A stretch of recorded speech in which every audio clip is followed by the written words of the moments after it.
Actually, medyo confused nga rin po ako kasi parang naalala ko, the Vice President said hindi na siya pinayagan to reveal the health condition of her father. And then we see a string of reports about his health. So I'm not quite sure. I mean, what do you make of all of this? Pati na rin yung, yung issue dun sa ingrown toenail na nagkaroon kayo ng sagutan ni Vice Presidente. May suggestion lang naman. Patungkol dyan nga, medyo parang kailangang mag-ingat dahil maraming pwedeng mangyari in reaction to statements made so carelessly. And then, one thing that we have to point out is that, is this propaganda? May isip mo ng ganun Bakit parang sunod-sunod sila na nagpapanik? At parang kailangan ganito, kailangan ganyan. And now you have Senator Bongo inserting himself into the picture.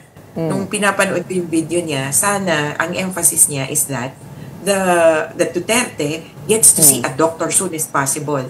Hindi yung makasama siya sa check-up. Kaya ako parang balik tayo sa focus. Hindi ikaw ang bida ngayon.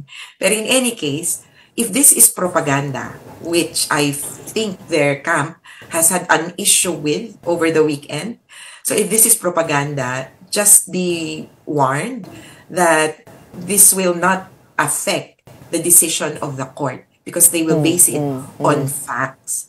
Kaya, kumbaga, imbis na sa publiko mag-rarara, sa korte po, banggitin kung ano ang hiling. Kaya, alam ko, out of the picture tayo, really. In all these proceedings, redacted di ba? Yung patungkol dun sa medical situation niya. And that is with good reason. Para walang speculation sa kung anong nangyayari. Hindi yung ang dami nating nakikitang picture, di umano ni Duterte, while in detention. Kakagulat yun. So that kind of disinformation is troubling. And I note that over the weekend, ito na, merong nagkagulo tungkol dun sa interim release. So sa kampo nila, na balita, na-granted na yung interim release. Saan pala galing to? Sa filing ni attorney, ni Nicholas Kaufman, na the Philippine government does not oppose or opposes no opposition to the interim release of the president. Na kinontest naman nung source of the information. Ang kino-quote niya kasi si Claire Castro, na spokesperson, na sabi, parang hindi ganyan yung tono ng statement ko. Nung binasa nga namin, parang medyo stretch din. Ang sabi niya lang, kung babigyan ng interim release, edi okay, go. Pero hindi niya sinabing, sige, bigyan niyo po ng interim release. There's a whole ocean of difference between those two statements. Sinabi nga ni Attorney Claire Castro, Attorney Kaufman appears to have mastered the art of twisting some facts. But how do you understand all of these developments in relation to that request for an interim release? Yan po ba ay, kung they have proven somehow that there's merit in the health conditions of the former president, mas malaki po ba yung tsansa na mag-grant yan? Well, could be. Baka yun yung argument nila. Pero, and ipapasok ko na rin yung konsepto ng competency. So, sinasabi kasi nila na not fit to stand trial. Pero ito, the basis is intellectual or mental of that request. So, technically, ang request nila is to adjourn the entire proceedings. Huwag na nating ituloy ito at all kasi not fit to stand trial. We are in the process of determining. Yung ICC, I'm pretty sure, will be appointing experts to aid them in the decision as to this adjournment request, yung fitness to stand trial issue. But at the same time, may bearing dun sa interim release. Sa interim release, mukhang ang basis naman is physical health. Matanda na, hindi na kayang ganito, kailangan ng 24-hour caregiver. Kaya parang they really need to, I would suppose, paint the picture of Duterte as being so helpless, so, kumbaga, health, immunocompromised and everything, para lang ma-clinch yung two issues. The interim release and then mapanalo yung fitness to stand, yung competency issue. Which I don't think will work if this is all propaganda.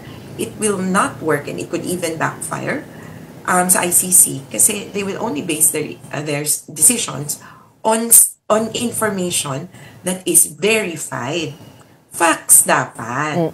Hindi yung sabi-sabi. And this, kung sakaling mali ito this will worsen the situation. Kung sakaling tama naman, well, this will also worsen the situation because this exposes gaps in the ICC's medical facility protocols.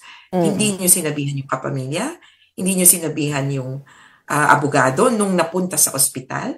Maybe for some minor issue, tipong kunyari, nadulas, and kumbaga normal, quote-unquote, di posibleng hindi pa ipaabot, pero yung napunta sa ospital, that is very serious. Kaya yung ICC talaga ang kumbaga, kailangang gumalaw dito. Problem lang, there are some issues which we are not part of, which the public will never be part of because they're private. Ano pong susunod nating inaantay? Ito nga pong yung decision sa indefinite adjournment. Yung sa interim release po, will that, do you have any word about that? Yes, the ICC just issued an order for the states to comment at yung host supposedly on this very matter. Remember that this is the second round of interim release request. Nung una nag-request sila tapos nirendahan nila sarili nila. Later on, teka, I will renew the request. Kaya parang ang tagal na natin naririnig pero hindi pa napagpapasyahan. Dati, nakapag-comment na yung mga bansa. Ngayon, pinagko-comment ulit. Okay. And the court has already disclosed the name or one country at least, which is the Kingdom of the Netherlands. So sabi nila, sige, pag-commentin itong Netherlands kasi ang request ng defense, either daanan siya nung detainee palabas papunta dun sa isa pang bansa or mag-host na entirely. Kumbaga, hindi na kayang lumabas pa, hindi na kayang bumiyahe pa. Dito na lang, pwede po ba? So, yun yung pinag-comment. Okay. The undisclosed third country, so to speak, is still being, is also being asked for their comment.